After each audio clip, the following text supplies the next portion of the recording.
선호하는 것 중에 이 메뉴에서 어느 음식이든지 간에 주문하실 수 있습니다. 이렇게 되는 거예요. 됐죠? 그래서 뭐 이렇게 별로 크게 중요하진 않습니다만 이런 지금 이놈이 얘를 이렇게 꾸며주고 있구나. 뭐 이렇게 참고적으로 보시면 될 것 같아요. 자, 그러면은 이제 개념 설명은 간단하게 다 끝났고, 자, 마지막으로 선생님 그래서 복합관계사가 시험에 어떻게 나와요? 이게 중요하겠죠. 그래서 제가 시험 포인트라고 한번 써보겠습니다. 시험 포인트. 자, 시험 포인트에서 딱 두 개만 쓸 거예요. 두 개만. 첫 번째는요. 아까 제가 위에서 포인트 썼었죠. 그거 알면 다 풀 수 있어요. 첫 번째는요. 그러니까 그냥 단순합니다. 그러니까 형태. 그러니까 내가 말하는 형태라는 건 복합관계사 뒤에는 불완전하고 복합관계 부사 뒤에는 완전하고 뭐 요 얘기했었죠. 그 형태 말하는 거예요. 이 형태랑 그리고 해석. 어떻게 해석이 되는가? 명사절일 때, 부사절일 때 어떻게 해석이 되는가? 그리고 품사. 얘가 명사절이냐, 부사절이냐 이런 것들. 그러니까 이거를 기억하면 됩니다. 그러면 다 해결 가능해요. 중등부 기준입니다. 중등부 기준 이걸로 다 풀 수 있어요. 그래서 이 세 개가 포인트입니다. 사실 복합관계사의 그냥 80%는 얘예요. 80%도 더 넘어. 90%는 그냥 얘라고 보면 돼요. 90%는. 자, 두 번째 조금 잘 나오는 가장 대표적 문제를 하나 소개해드리자면 뭐가 잘 나오냐면 however랑요 vs whatever를 비교하는 게 잘 나와요. 이 두 개 비교하는 문제가 잘 나옵니다. 근데 이거는요 껌이에요. 껌이야. 왜냐면 however랑 whatever는요 아예 달라요. 똑같은 게 단 하나도 없어요. 단 하나도 없어. 왜냐면 however는 부사절인데 얘는 명사절 또는 부사절이고, 그렇죠? 해석은 당연히 다르죠. 아무리 뭐뭐 할지라도 뭐뭐 하는 건 무엇이든지. 그러니까 해석도 아예 다르고요. 심지어 however는 뒤에 완전하지만 얘는 뒤에 불완전하고요. 심지어 however는 바로 뒤에 형용사나 부사 나오지만 얘는 형용사나 부사가 뒤에 안 나오고. 됐어요? 그러니까 똑같은 게 단 하나도 없습니다. 근데 시험엔 잘 나와요. 됐어? 그래서 얘네들은 완전히 같은 게 없습니다. 그래서 정리하자면 가장 쉽게 구분하는 방법은 두 가지인데요. 아까 말했다시피 however 뒤에는요 형용사나 부사가 나오고 그 다음에 주어 동사가 나오는데 whatever 같은 경우는 뒤에 당연히 형용사나 부사가 안 나오고 그냥 불완전한 형태가 나온다는 거. 그냥 이거 보고 구분하시면 됩니다. 간단해요. 그래서 예를 들어서 아래 있는 체크업에 있는 1, 2, 3번을 좀 한번 같이 볼게요. 여기 1, 2, 3번. 자, 1번부터 보시면 My mom cooks 하고 나왔어. 그럼 우리 엄마가 요리를 한대. 그럼 무엇을 요리한다? 목적어가 빠졌죠. 그렇죠? 여기서 만약 whoever 쓰면 어떻게 될까요? 이제 대참사 벌어지는 겁니다. whoever 쓰면 어떻게 될까? 우리 엄마가 누구를 요리하는지 간에 이렇게 되는 거예요. 누구를 요리할 사람을 요리한다가 되어버리는 거예요. 그러니까 이제 whoever는 아니겠죠. 당연히 무엇을 요리하든지 간에 whatever가 되겠죠. 선생님, 우리 엄마가 어디서 요리하든지 간에 이것도 되지 않나요? 라고 할 수 있는데 wherever가 안 되는 이유가 두 가지가 있습니다. 첫 번째는 뭐냐면 지금 쿡에 대한 목적어가 없죠. 그래서 불완전한 문장이 나왔습니다. 따라서 복합관계부사는 불가능합니다. 이게 첫 번째 근거고요. 두 번째 근거는 뭐냐면요. 뒷문장을 봤을 때 아주 맛있다라고 나왔습니다. 그럼 우리 엄마가 어디서 요리하는지가 아주 맛있다 이렇게 되는데 말이 안 되죠. 그렇죠? 근거 하나 더 말할게요. 세 번째. 지금 보시면요 여러분 여기에서 여기까지 한번 끊어볼게요. 그러면 여기 is 동사고 very delicious가 보어니까 이 앞에 나와 있는 게 무슨 역할을 해야 돼? 주어 역할을 해야 되잖아. 그렇죠? 근데 복합관계부사는 명사절의 역할을 할 수가 없어요. 복합관계 대명사. 이 명칭 따라간다고 생각하면 돼. 잘 봐봐. 복합관계 대명사야. 그러니까 명사절이야. 그래서 또는 부사절이고. 근데 복합관계 부사니까 부사절이에요. 그래서 이름 따라가는 거야. 이름 따라가는 거. 자, 얘는 관계 부사에서 나온 녀석이니까 부사절. 그래서 얘 안 되고. 얘는 아까 의미가 안 맞아서 안 됐죠? 그래서 2번만 정답이 됩니다. 자, 그 다음에 두 번째 거 볼게요. Beloved comes open the door 이렇게 나왔어요. 자, 문을 열지 말랍니다. 자, 그러면은 여기에서 whenever, wherever, whoever가 나왔는데 이거는 사실 너무 쉽거든요. 그냥 보자마자 whoever란 걸 알 수 있어요. 어떻게 알 수 있을까? 어떻게? 이거 1초도 안 걸려요. 푸는데 그냥 쓱 보고 이거 이렇게 풀 수 있거든요. 그 근거가 뭘까요? 봐봐. comes잖아.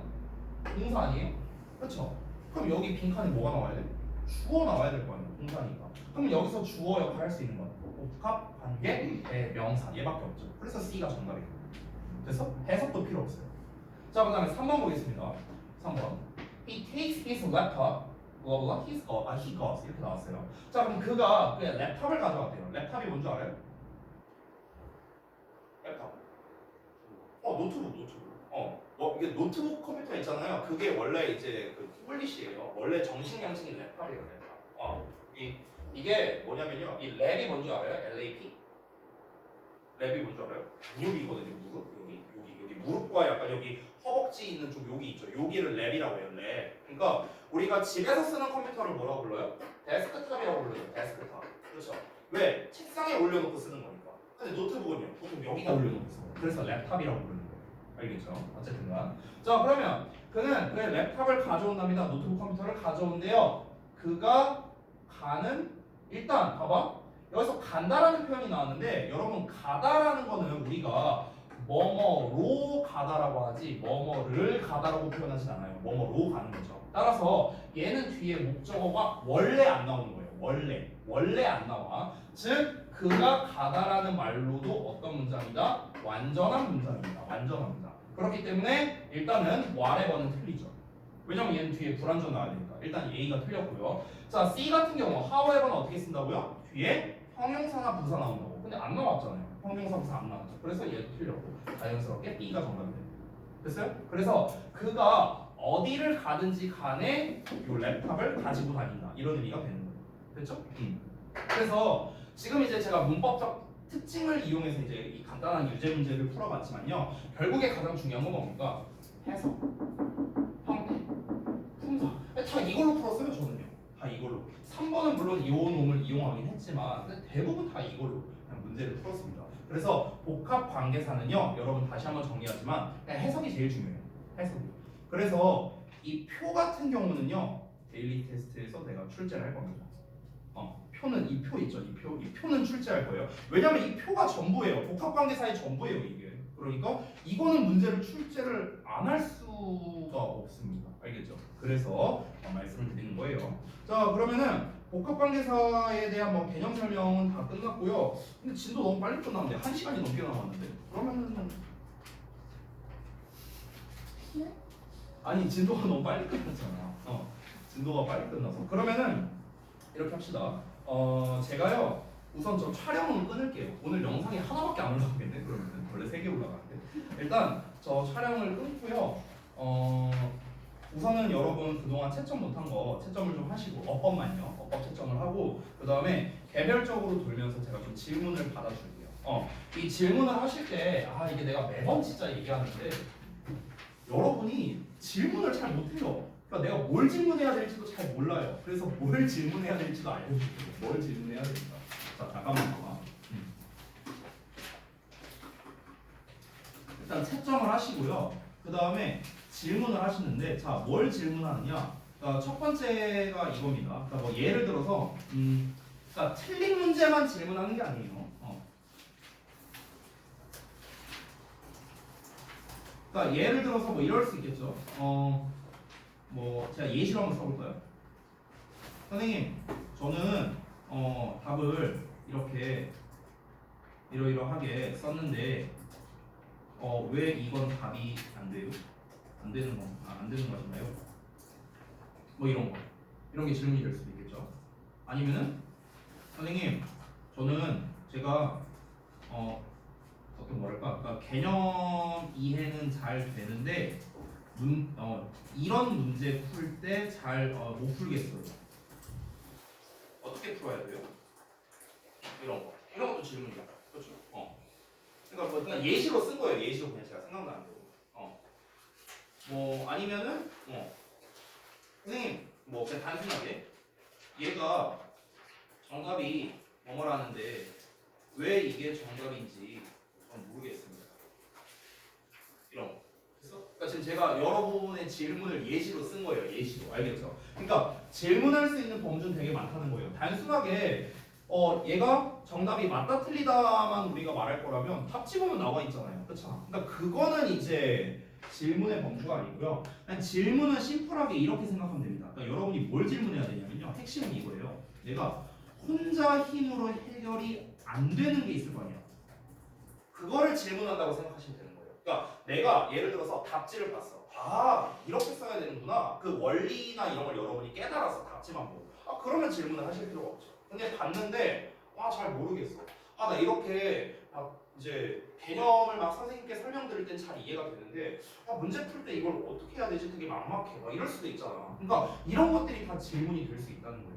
여러분 실제로 그렇지 않나요? 아마 제 생각에는 제가 지금 3번에다 쓴 케이스에 해당되는 분들이 꽤 많을 거라고 생각이 듭니다.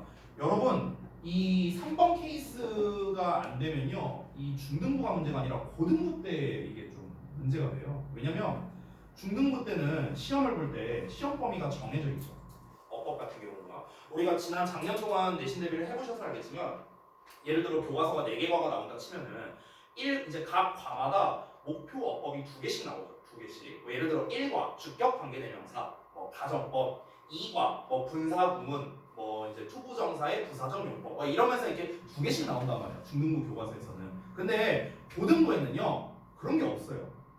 고등부는 그런 게 없어. 그러니까 예를 들어서 이번 시험 범위에 투부정사, 동명사, 분사만 된다라고 할 수 있거든, 중등부에서는. 근데 고등부는 그런 게 없어요. 고등부는 그냥 무조건 전범위로 해요. 전범위로.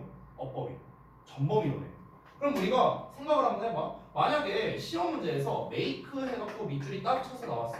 근데 이번 시험 범위에 만약에 시제에 관련된 게 있었다고 한번 쳐볼게요. 그럼 우리 뭐만 신경 쓰면 돼? 이거 현재 시제인가? 과거 시제인가? 미래 시제인가? 현재 완료 시제인가? 이것만 신경 쓰면 되죠. 그렇죠? 근데 아까 말했다시피 고등부 시험에서는 이런 걸 안 알려준다고. 그러면은 우리가 뭐를 신경 써야 되는가? 얘를 과거로 써야 되나? 현재로 써야 되나? 미래로 써야 되나? 완료로 써야 되나? 뿐만 아니라 얘를 능동으로 써야 되나? 수동으로 써야 되나? 또는 이거 수일치 잘 맞나? 단수로 써야 되나? 복수로 써야 되나? 이런 것까지 다 신경 써야 되는 거야. 더 나아가서 그냥 메이크 자체가 틀렸나? 얘를 to make로 써야 되나? making으로 써야 되나? made로 써야 되나? have to be made로 써야 되나? 경우의 수가 엄청 많죠. 그렇죠? 이걸 근데 다 고려해서 풀어야 된다고. 다 고려해서. 물론 풀이법은 내가 알려줄 거예요. 그건 걱정할 필요 없어요. 근데 이제 중요한 건 뭐냐면, 여러분께서 이제 문법을 하실 때 개념 이해는 됐는데 문제가 잘 안 풀린다면요, 이제 어떤 게 문제냐면, 대표적인 게 이해는 됐는데 암기가 안 되어 있어서 그럴 수도 있어요. 그러니까 내가 설명한 게 그런 말이구나 하고 이해는 됐어. 근데 암기는 안 된 거죠. 우리가 방금 전에 배워본 복합관계사를 기준으로 볼게. 자, 복합관계사는 어때요? 방금 제가 설명한 거 전 여러분께서 이해하셨을 거라 생각하고 있어요. 혹시 이해 안 된 사람 있으면 꼭 얘기하고요. 근데 그렇다고 해서 우리가 지금 이 표에 있는 내용을 다 암기했느냐? 그건 아니잖아요. 그렇죠? 그러니까 이해와 암기는 별도의 영역이라는 거예요. 별도의 영역.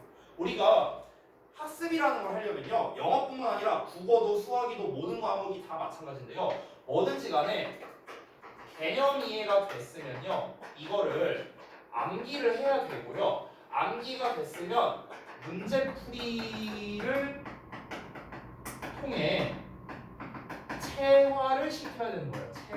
체화를 시키고, 이 체화가 되면은 이제 우리가 상황에 따라서 개념 복습이 이루어진다거나 이렇게 된다는 거죠. 예를 들어 봐봐. 여러분이 수학 선행을 했다면요, 아마 2차 방정식을 배우신 분들이 있을 겁니다. 지금 배우고 있거나요. 2차 방정식이나 2차 함수. 그러면은 거기에서 우리가 배울 때 예를 들어서 수학으로 좀 비유를 하자면, 우리가 개념 이해를 했어요. 예를 들어 판별식 D는 b제곱 마이너스 4ac다 이런 거를 예를 들어 배웠어. 그럼 이거는 개념 이해가 된 거잖아요. 그렇죠? 개념 이해는 됐어. 그럼 이제 우리가 이제 알아야 되는 건 뭡니까? 일단은 이 개념을 이제 암기해야 됩니다.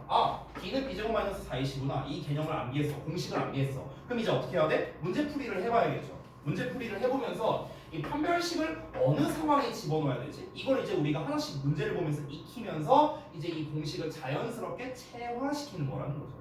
체화가 되고 난 다음에 이제 내가 필요하다면 개념을 복습하는 거고, 이건 필요하다. 됐어? 이렇게 이루어지는 거야. 모든 학습이 그래요. 모든 학습이. 제가 지금 국어, 영어, 수학이라는 과목적인 걸로만 얘기했는데 과목만 그런 게 아닙니다. 여러분, 하물며 게임도 마찬가지예요. 우리가 게임을 할 때 내가 만약에 아들내미한테 만약에 롤을 가르쳐 준다고 쳐봐. 내가 예를 들어서. 그럼 이제 아들내미한테 아들아 QWER 누르면 돼. 그럼 이제 얘가 그걸 이해를 못할까? 이해는 하겠죠. 그럼 이제 이걸 어떻게 해야 돼? 아 Q는 Q 누르면 뭐가 나가고 W 누르면 뭐가 나가고 뭐 이런 걸 이제 외우는 거야. 그럼 이제 어떻게 해야 돼? 게임을 해봐야 될 거 아니야. 그렇죠? 게임을 해갖고 아 이때는 Q를 누르는구나, 이때는 W를 누르는구나, 이거를 익혀야겠죠. 체화를 시키는 거라고요. 그럼 이제 자연스럽게 이 개념 이해가 내 몸에 녹아들게 되는 거예요.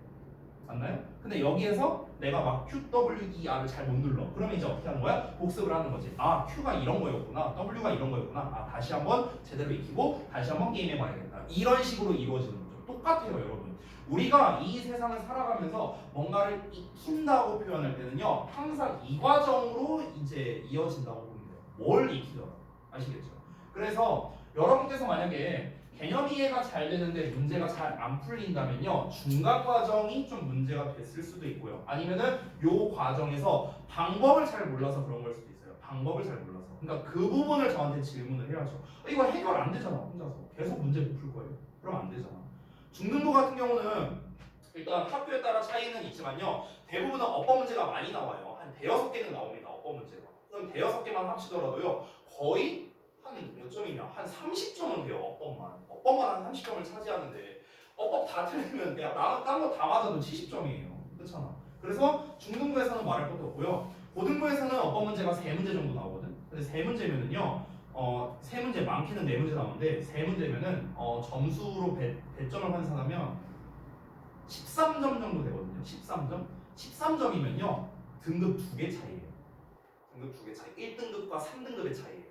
그래서 그 정도 차이거든. 그렇기 때문에 우리가 이 문제풀이를 어떻게 해야 되는가, 이런 질문도 대단히 중요하다는 겁니다. 근데 이제 내가 매번 이제 질문할 거 해라라고 했을 때 본인들이 뭘 질문해야 될지를 잘 모르겠다라는 느낌을 너무 많이 받았어요. 그래서 제가 이렇게 예시를 써준 겁니다. 제가 숙제를 내드릴 때 매번 질문할 거 체크해와라라는 숙제를 저는 항상 내주고 있거든요. 근데 막상 숙제 검사를 하면 질문 체크하는 사람을 잘 못 봤어요. 질문 체크라고 해봤자 기껏해야 그냥 별표 하나 정도? 근데 그 별표도 뭐냐면 질문을 체크한 게 아니야. 그냥 내가 문제를 딱 풀려고 했는데 그냥 쓱 봤는데 아씨 모르겠다. 그냥 이거야 이거. 그냥 니네가 체크한 질문은 이거예요. 그러니까 내가 말하는 질문 체크는 일단 풀긴 풀었는데 아씨 이게 지금 내가 푼 이게 맞나? 이 내가 푼 방식이 맞나? 아까 말했다시피 혼자 힘으로 해결이 안 돼. 내가 푼 방식이 맞는지 아닌지를 확신을 할 수가 없잖아요. 그렇죠?